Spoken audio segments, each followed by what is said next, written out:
Can't no nigga hurt me worse than I already been hurt. I lost my mama, my daddy, my brother, my sister, my grandmother, my grandfather, my grandmothers on both sides, my partners. I'm already dead, nigga, inside.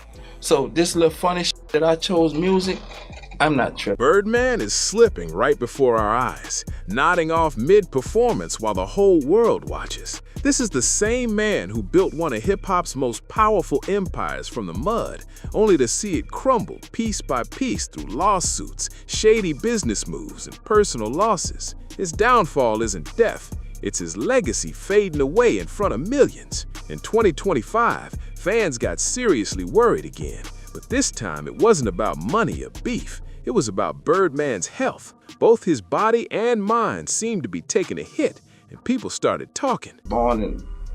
I was born in poverty. I was raised by junkies and boys' home all my life, so I just thought maybe I'm just a chosen. When the Hot Boys reunion tour kicked off, a major throwback moment bringing Birdman, Lil Wayne, Juvenile, Turk, and BG back together for the first time since 2000, the streets were hyped. This was supposed to be a celebration of hip-hop history, but instead of pure nostalgia, the spotlight shifted when viral clips surfaced of Birdman barely staying awake on stage. The 56-year-old's head suddenly dropped, and he stood frozen for nearly 15 seconds behind Turk. The crowd didn't even know what was going on until BG had to tap him to wake him up. That moment went viral fast, everywhere. Fans flooded social media with concern, saying things like, "Birdman, put the cup down." The boys' home, I went straight to the streets. Cause my pa, he got shot up and he went to jail for a murder. So right after that, the streets became my life. I chose. The comments section exploded with people wondering if the legend was okay or if fame had finally taken its toll. People started talking heavy about that codeine and promethazine mix, what the South calls lean, a long-standing part of hip-hop culture. Some said that might have been what was going on with Birdman, while others claimed it was just age catching up to him. They pointed out that other OGs like Irv Gotti and Fat Man Scoop had also started slowing down around that same time. But Turk wasn't having it. He brushed off the rumors, saying, "I don't know what be going on, man. I be in Turk's world doing what I'm doing." My brother, Ronald Williams, my everything. My brother dropped out of school in the 7th grade. Super intelligent.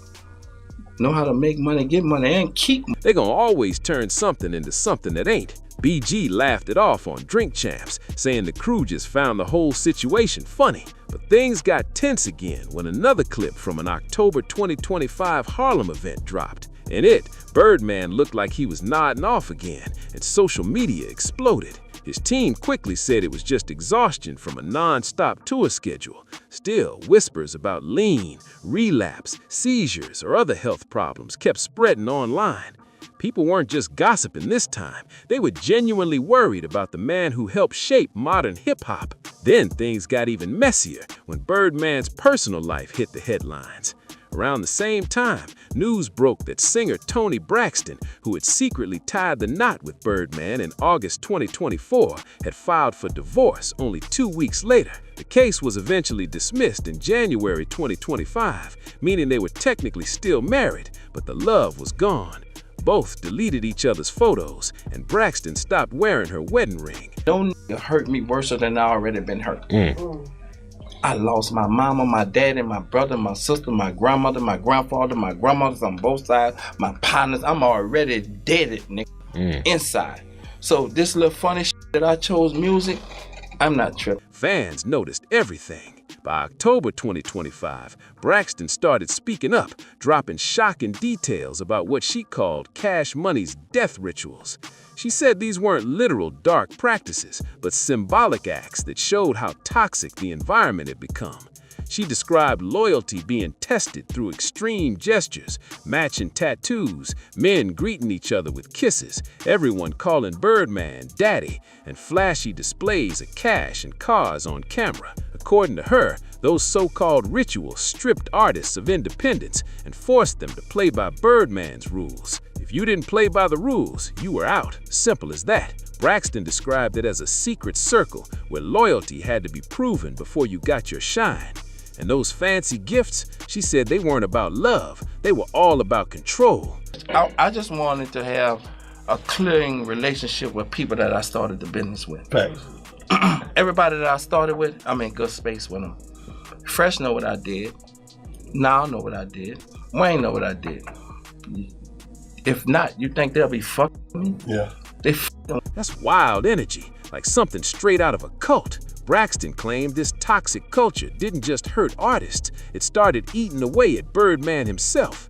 She said his public episodes in 2025 looked like signs of either a relapse or the bad energy from his own empire finally coming back to haunt him. For Braxton, being tied to the cash money lifestyle reportedly made her own health battles worse. She'd been open about dealing with lupus and heart surgery, and being surrounded by chaos only made it harder for her to heal. Eventually, she had to step away for her peace and survival. Birdman didn't stay quiet, though. He allegedly clapped back, calling Braxton a gold digger who wanted half of his $160 million, and even accused her of pawning her $5 million engagement ring. That drama split fans right down the middle. Some people backed Birdman, saying he was just protecting his bag, but others sided with Braxton, saying she was trying to escape what she described as a controlling and destructive situation. Things got even crazier in December 2025, when rumors popped up online claiming Birdman was creeping with Braxton's sister, Tamar. Talking to Fresh today, me and Fresh was on the phone, right? And I was telling Fresh, bruh, I swear to God, I ain't know nothing about this publishing shit. I didn't know. And Fresh used to be like, cause Fresh was on before me. Right. And he was like, Stunner, bro, we got publishing money, bro. We supposed to be. But both sides shut him down fast. Tamar cleared the air, saying she was actually the one who introduced them in the first place, and that she still saw Birdman as family. That made some fans think maybe Birdman and Tony's marriage wasn't totally over after all. Between the death rituals, the health scares, and the messy marriage, everything seemed to show a man being consumed by the very empire he built. The same power that once lifted him up was now weighing him down.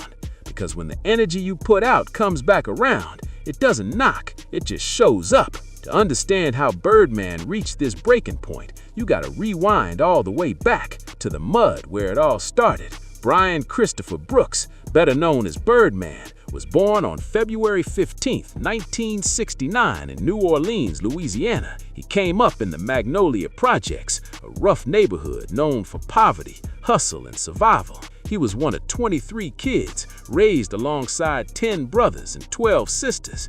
The streets were his reality, and his mother, Gladys Brooks, was the one who held it all together through those early hard years. Birdman always spoke with love when it came to his mom, calling her Miss Gladys. And it's my son, and I always looked at it like, because I was in the streets, and I thought this might be the last time they ever see me. Damn. Because I was living like that. Right. So I was like, that's what that shit really. The one steady light in all the chaos, but even that little bit of stability he had was shaky from the start. In interviews, he's always kept it real about how brutal his childhood really was. By the time he hit 14, Birdman was already out in the streets making moves and chasing paper. He once claimed he saw his first million before he even turned 15, not from rap, but from hustling. At just 16, he and his stepbrother got caught up in a serious case involving heroin in possession and distribution. That charge landed him 18 months behind bars, hard time that forced him to grow up fast. But instead of letting that break him, he came out with a plan. In 1991, at just 22 years old, Birdman and his brother, Ronald Slim Williams, decided to flip the game. Together, they founded Cash Money Records, an independent label born straight out of New Orleans bounce culture. Slim had dropped out in the 7th grade, but Birdman always hyped him up as the brains behind the business, saying Slim was the one who knew how to flip every dollar into a new opportunity. Then came their biggest move, the creation of the Hot Boys. The lineup was stacked with Juvenile, BG, Turk, and a young Lil Wayne, who Birdman spotted when Wayne was only 9 years old. A pure talent from the jump, that kid had bars that could hang with grown men. By 1998, Cash Money leveled up big time, signing a $30 million deal with Universal Records. Albums like Guerrilla Warfare and hits like Bling Bling had the entire rap game locked down. But even with the money rolling in, life didn't let up.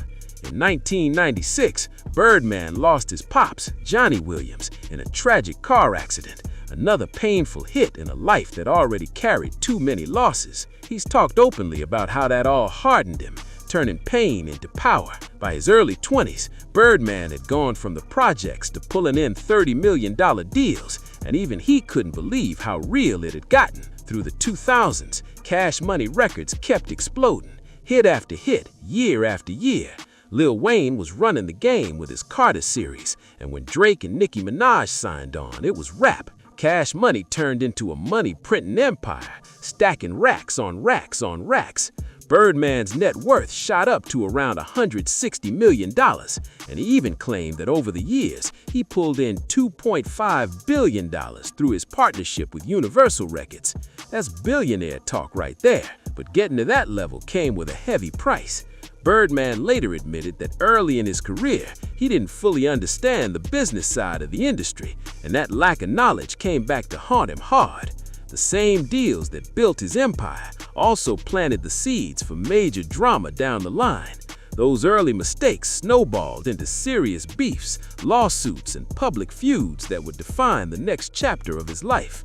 The come-up was official, but the downfall was quietly loading behind the scenes. Cash Money built a reputation not just for making chart toppers, but also for something darker, allegedly finessing its own artists.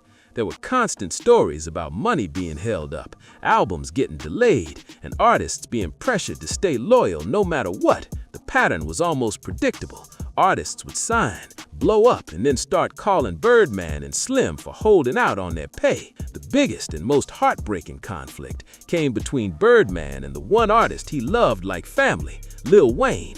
Birdman had discovered Wayne when he was just a kid and always called him his son. But by 2015, that bond cracked wide open when Wayne hit Birdman with a $51 million lawsuit. He claimed he never got his proper advances or royalties, and that Birdman had pocketed over half of a $100 million deal from Universal. That lawsuit exposed the ugly side of what was once sold as a brotherhood. Wayne accused Birdman of teaming up with the label to freeze him out of his own profits. The legal battle dragged on for years, and fans watched their father and son relationship crumble in public. Eventually, in 2018, they reached a settlement, but the damage was already done. When Birdman was asked about it later, he said straight up it was his biggest regret. Birdman later said he made peace with Lil Wayne in his own way by pulling up to Wayne's house and blessing him with more than he ever asked for. He claimed the bond was bigger than business, and that real respect had to come from face-to-face loyalty. But Wayne wasn't the only one who felt like they'd been played. Similar smoke came from Juvenile, BG, Manny Fresh, and a whole list of artists who said they were trapped in bad deals. Some claimed their contracts were split 80-20 with confusing recoupment terms and missing royalty checks that left them broke while the label cashed in. And if anyone tried to push back, their albums got shelved. Or worse, they got iced out of the industry completely. Birdman has admitted he fumbled a lot in those early years, but insists he eventually made things right with everyone. Still, the reputation stuck. Manny Fresh, the genius producer behind that classic Cash Money sound, ended up leaving after non-stop battles over publishing and royalties. Birdman later said he didn't understand publishing back then, but that didn't stop the backlash from growing. Online, people still drag his name into every conversation about shady label deals. Fans constantly compare him to Diddy nor Suge Knight, saying Birdman built his empire on control and manipulation.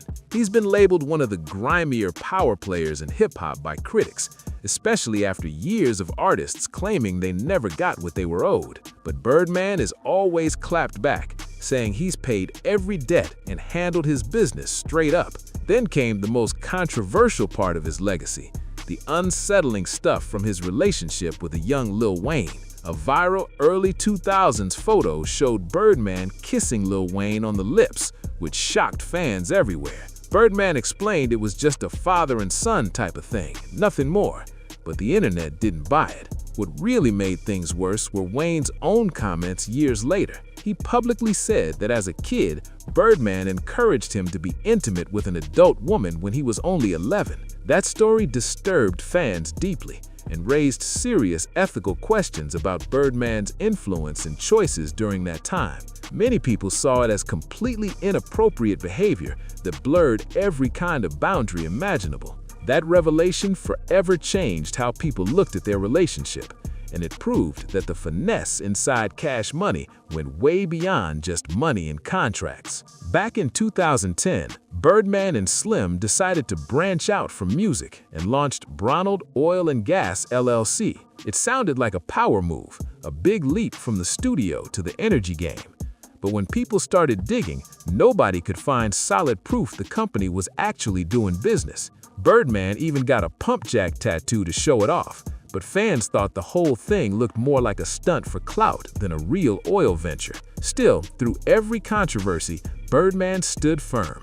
He said the wins outweighed the drama and that nobody in hip-hop had ever put more people on than him. He truly saw himself as the GOAT when it came to blessing folks and creating stars. But the money issues were only part of the storm.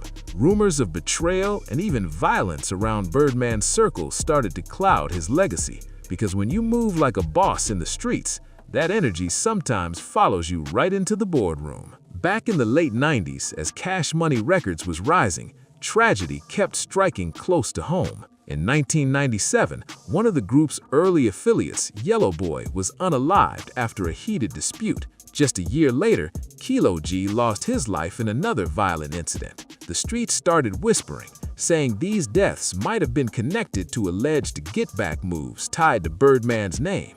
But to this day, no charges ever stuck and nothing was proven in court. Then came the wildest story of them all, the 2015 Lil Wayne tour bus shooting in Atlanta. Wayne had just finished a show when his bus got lit up with bullets, though thankfully nobody was hurt. Not long after, prosecutors in Cobb County, Georgia, indicted Jimmy Pee Wee Carlton Roscoe, said to be connected to Young Thug's camp, on 30 counts, including aggravated assault. Investigators claimed phone records showed calls between Birdman, Young Thug, and the shooter around the same time the attack happened. According to the indictment, the alleged motive was revenge for Wayne's $51 million lawsuit against Birdman and Cash Money. The paperwork even named Birdman, but he was never charged. Birdman denied every single accusation and said he had nothing to do with any of it. Still, the case added another dark cloud over his name, fueling the talk that the streets around Cash Money never really disappeared. They just moved in silence while the empire grew louder. Birdman called it cap, saying he had nothing to do with the Lil Wayne tour bus shooting. But the man who pulled the trigger, Jimmy Winfrey, ended up catching a 10-year sentence, and the smoke around that situation only got thicker. The chaos didn't stop there. Birdman's decision to sign Young Thug under Rich Jang allegedly created tension with Rich Homie Quan, sparking what people online started calling an Atlanta war. That street tension reportedly spilled into real violence, with Quan's father getting shot and rival label head Big Nut being murdered, an incident that some local reports claimed helped fuel a violent wave that took more than 50 lives between 2014 and 2016. The streets were burning, and rumors kept putting Cash Money's name right in the middle of the mix.